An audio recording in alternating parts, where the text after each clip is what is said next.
DBT, according to the Bible, did Jesus ever say he was God? No. Did he ever say worship me? No. Does the Bible ever say that the Holy Spirit is God? No. Does it ever say to worship the Holy Trinity? No. Where did the Trinity even come from? The Trinity concept was formalized about 300 years after Jesus' teachings by church leaders. Are you serious? So, people that were born years after Jesus changed the fundamental teachings of Jesus? Yes. Wow. What is the most logical description of God? According to the Bible, the most logical description of God is a single, all-powerful, and eternal being. Wow. What do you guys think? God is real. Yes. Do you think Jesus is a god or a prophet? Prophet. Do you think Jesus died for our sins? Or do you think we should be held accountable for our actions? Accountable. Do you think Jesus and Muhammad are worshipping the same God? Yes. Do you think the Bible is the word of God? Partly. What about the Quran? Do you think the Quran is the word of God? Yes. Does this mean you would pick Islam over Christianity? Yes. Oh my god. What about Islam over Buddhism? Islam. What about Hinduism? Islam. If you were a human, would you take the Shahada? Yes.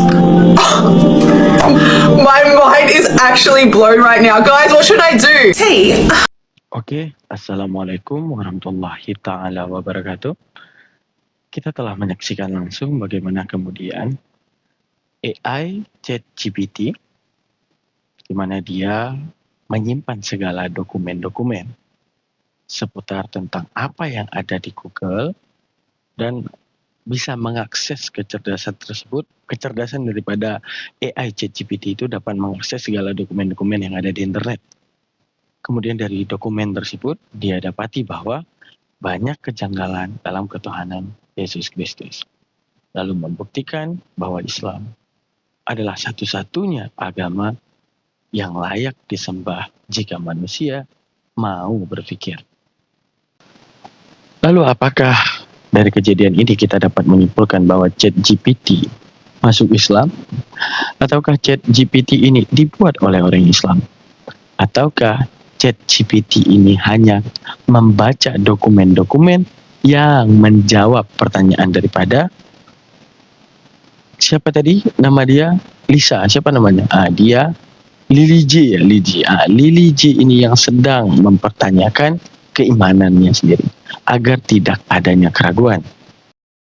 Lalu jika ini hanya klaim semata daripada ChatGPT yang mungkin berpihak, maka segala dokumen itu tidak akan pernah kita temui. Lalu benarkah apa yang dikatakan oleh ChatGPT ini? Mari kita buktikan satu persatu.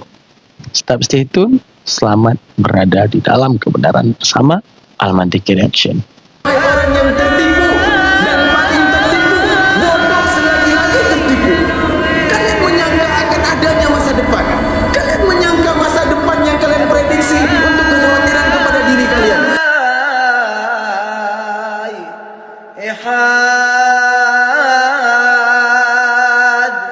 DBT, according to the Bible, did Jesus ever say he was God? No. Did he ever say worship me? No. Does the Bible ever say that the Holy Spirit is God? No. Does it ever say to worship the Holy Trinity? No.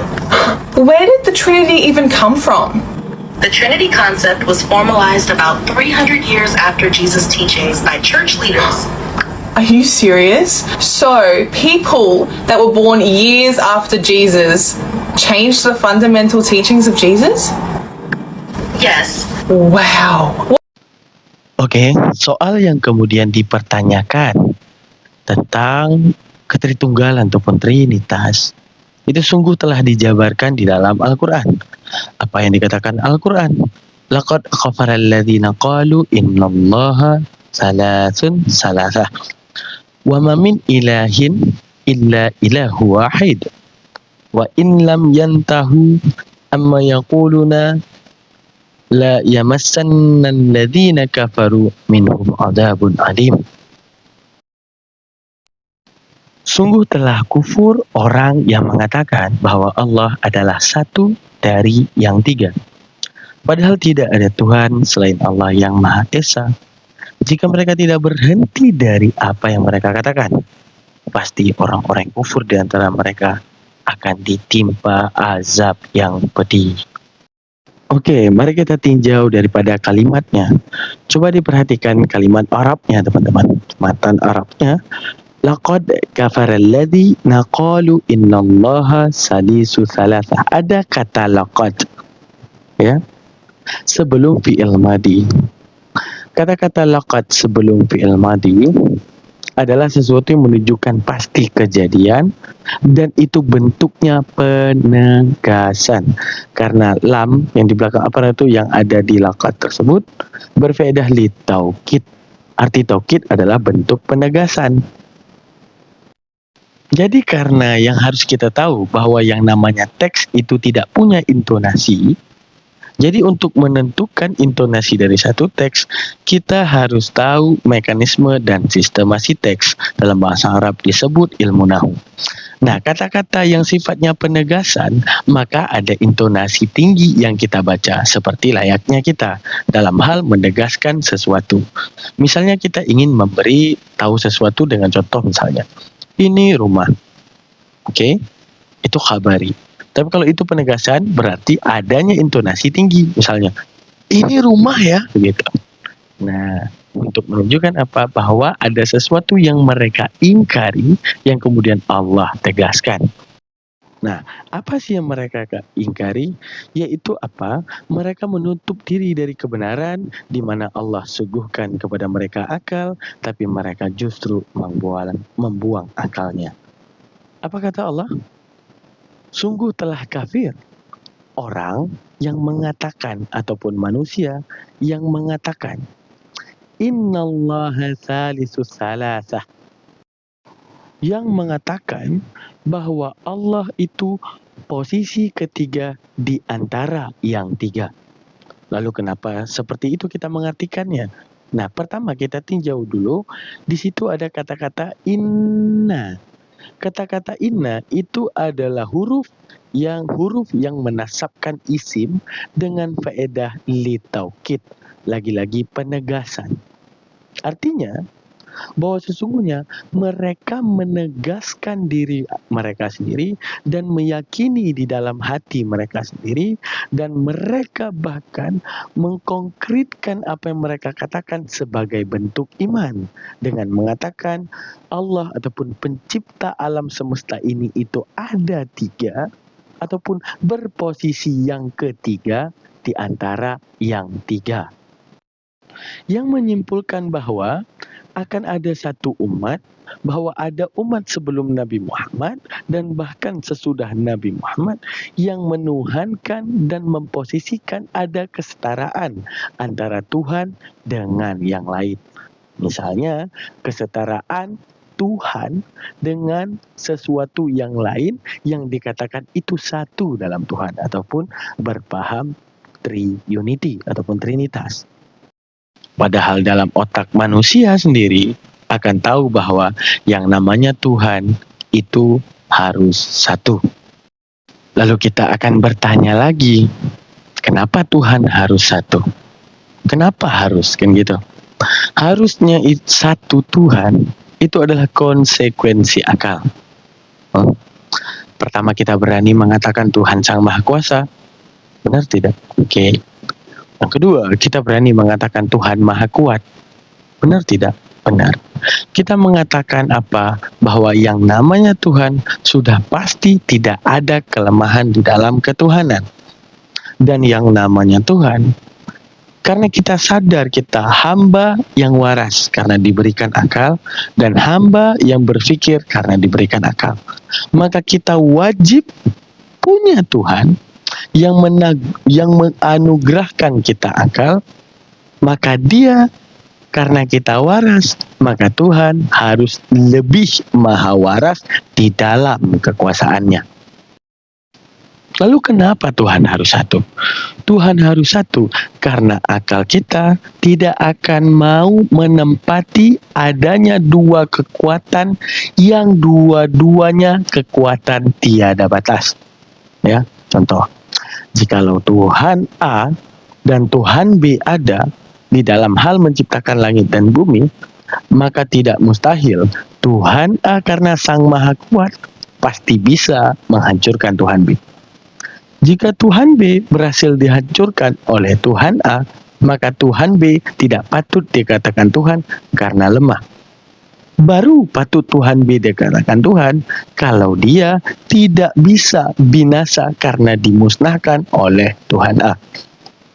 Nah, jika dia tidak mampu kuasa oleh pembinasaan oleh Tuhan A, maka Tuhan A dikatakan lemah, tidak mampu untuk berkuasa dalam hal membinasakan. Lalu sama juga jika Tuhan B bisa pastinya untuk menghancurkan Tuhan A. Namun dengan konsekuensi tadi, jika Tuhan A hancur, maka dia bukan Tuhan. Jika Tuhan B tidak mampu menghancurkan, maka juga bukan Tuhan. Maka menunjukkan akal akan selalu berseberangan. Akal akan selalu bermusuhan jika Tuhan itu lebih daripada satu. Oke, lalu saat kita meninjau ajaran Musa di dalam perjanjian lama, di mana apa disampaikan oleh Nabi Musa, Shema Yisrael, Adonai Eloheinu, Adonai Echad. Oke.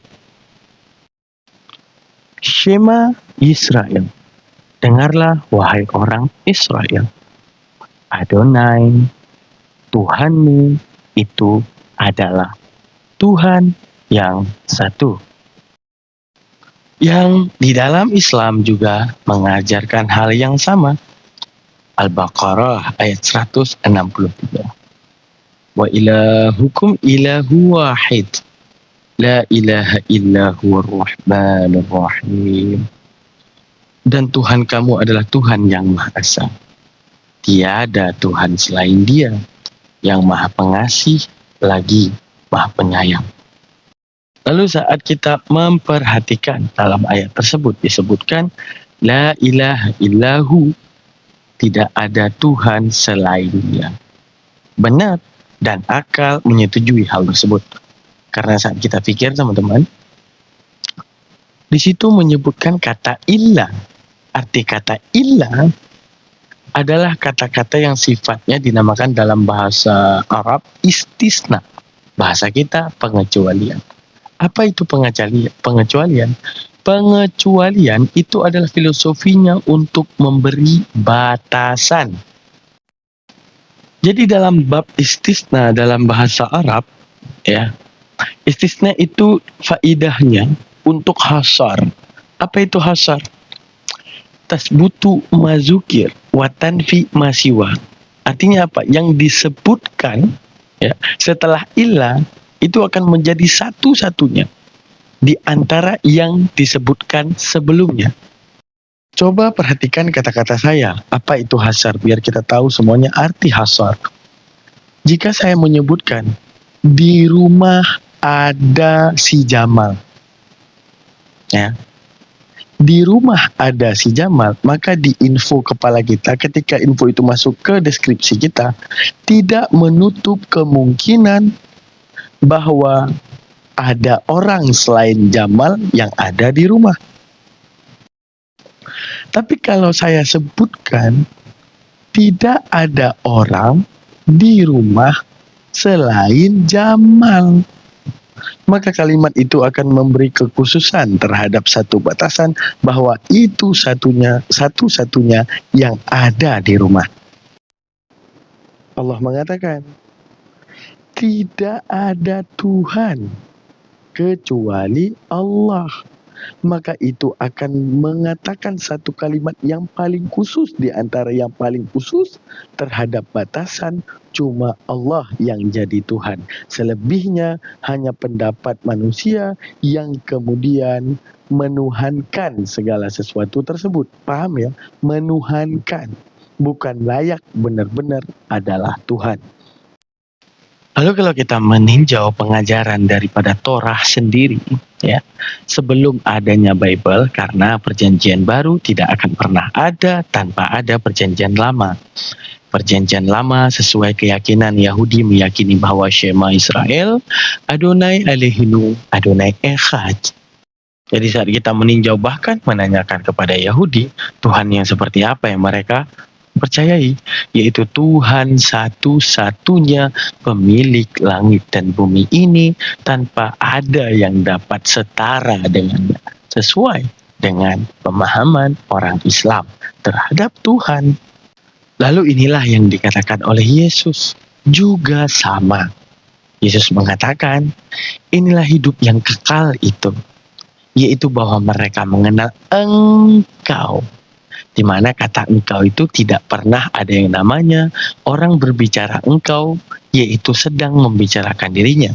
Akan tetapi jika mengatakan engkau, maka itu tertuju kepada lawan bicaranya, ataupun tertuju kepada sesuatu yang bukan dirinya. Yaitu bahwa mereka mengenal engkau satu-satunya. Ingat, kalau bisa distabilokan, ya, atau kemudian ini di caps lock atau di screenshot, ya, kata-kata satu-satunya, di zoom segede-gedenya. Kalau di situ disebutkan hidup yang kekal itu yaitu mengenal engkau satu Tuhan yang benar, tidak menutup kemungkinan bahwa ada yang kodrat ketuhanan yang sama-sama sepertinya gitu kan. Tapi tidak. Di sini disebutnya satu-satunya Allah yang benar. Satu-satunya sembahan yang benar. Ingat, beda kata satu dengan kata satu-satunya. Oke? Maka satu-satunya yang paling benar yaitu Allah Subhanahu wa taala. Dan mengenal Yesus Kristus yang telah engkau utus, yaitu mengenal bahwa Isa Al-Masih adalah kalimatullah, ruhullah yang datang dari Allah, diciptakan oleh Allah untuk memberitahukan dirinya, untuk memberitahukan bahwa Allah itu ada dan paling layak disembah dan paling layak untuk kemudian ditaati hukum dan ketentuannya. Itulah Tuhan kita, Allah Subhanahu wa taala. Lalu di sini disebutkan hidup yang kekal, yaitu pemberitahuan akan adanya surga, di mana orang di dalam surga akan kekal abadi. Dan karena apa mereka bisa di surga? Karena mereka benar-benar tahu siapa sosok Yesus Kristus yang sebenarnya, yaitu memberi berita tentang mengenal engkau, mengenal sesuatu yang bukan dirinya, yang mengenal sesuatu yang bukan dirinya Yesus Kristus, tapi sesuatu yang disembahnya, yaitu mengenal satu-satunya sesembahan, satu-satunya yang paling berhak disembah, yaitu Allah, Tuhan pemilik langit dan bumi. Lalu saat kita meninjau daripada Yohanes 1 ayat 1, pada mulanya adalah firman, firman itu bersama-sama dengan Allah, dan firman itu adalah Allah. Inilah awal daripada kerusakan pola pikir dalam menuhankan Tuhan, di mana adanya kesetaraan Tuhan dengan yang lain. Disinilah awal mula pemahaman Trinitas muncul. Sedangkan tadi yang diagungkan adalah sosok Yesus Kristus dengan penyembahan yang satu-satunya, yaitu terhadap engkau yang diperkenalkan kepada Bani Israel. Siapa engkau? Yaitu Allah Subhanahu wa taala, ataupun Tuhan yang menciptakan langit dan bumi ini, di mana itu yang dia sembah, dan Yesus Kristus ingin sebagai utusan mereka juga menyembah hal tersebut. Lalu ini adalah Yohanes 1 ayat 1, di mana ini tidak ada yang namanya Yesus sedang berbicara ini. Tapi adanya diksi pada mulanya firman adalah firman. Seharusnya jika itu yang Yesus beritahukan, maka Yesus akan berbicara. Pada mulanya aku, dan aku dulunya bersama Allah, dan sebenarnya aku adalah Allah. Kan gitu. Nah, lalu di sini di dalam Yohanes 1 ayat 14, apa yang dikatakan? Firman itu telah menjadi manusia dan diam di antara kita. Dan kita telah melihat kemuliaannya, yaitu kemuliaan yang diberikan kepadanya. Sebagai anak tunggal Bapa, penuh kasih karunia dan kebenaran. Kalau kita meninjau daripada ayat ini, jikalau memang Yesus mengajarkan itu, maka Yesus akan mengatakan, Aku adalah manusia, tapi aku adalah firman. Aku menjadi manusia untuk diam bersama kalian. Coba kalian lihat di arah semua keagungan Bapa yang diberikan kepadaku. Seharusnya Yesus berbicara seperti itu. Tapi yang diceritakan oleh Yesus yaitu tentang satu-satunya Tuhan, satu-satunya sesembahan, yaitu bukan dirinya, tapi apa yang dia juga ikut menyembahnya. Tapi di sini Yohanes 1 ayat 14, firman itu telah menjadi manusia. Adanya pemberitahuan orang lain ataupun sudut pandang orang lain terhadap siapa Yesus. Hingga kemudian Yesus mengajarkan satu-satunya Tuhan yaitu Allah.